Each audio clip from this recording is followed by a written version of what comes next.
Do you mean like work that they will miss while they're gone? No, I mean any of the work that they've been missing for the entire semester. We want to make sure that these kids are able to pass. Several of them, their grades are in dismal shape. Are you serious?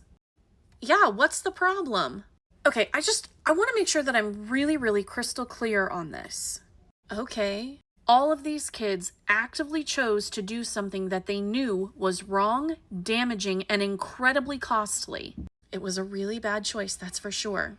But our response to this is to A, excuse them from any work that might be happening in the last 2 weeks of school because the first email said to freeze their grades. It would be unfair to penalize students for work that they can never receive because the school year is ending.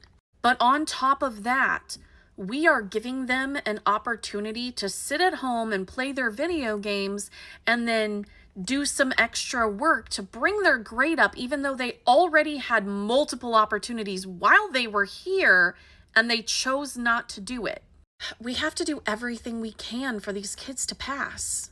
Okay, and so I have like 3 or 4 students who have come to me and they're really, really trying to bring their grade up to that next letter, but they have like 2 or 3 missing assignments from earlier in the semester when they were out sick.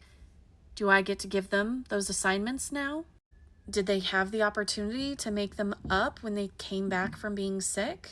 Yes, they did, but they're all really strong students and they believed that it wouldn't impact their grade as much as it has. And so now they're kind of regretting that and wishing that they could get those assignments to, bring them up to the grade they're really wanting.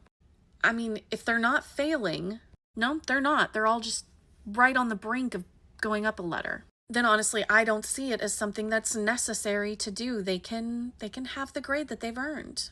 Okay, so what I'm hearing you say is when we have a student who is really, really good but has a hardship, and then they come back to us later and they're asking for a second chance because they really, really, really want to meet their personal achievement goals, we're saying the hell with them. Well, I wouldn't put it that way. But when it's a kid who spends the semester doing nothing, refusing to work, telling the teacher, I'm not going to do it, going home and telling the parents, I'm not going to do it, I'm not going to go to tutoring, I don't care about this, and then they go and vandalize district property, we're going to give them endless opportunities to make it up.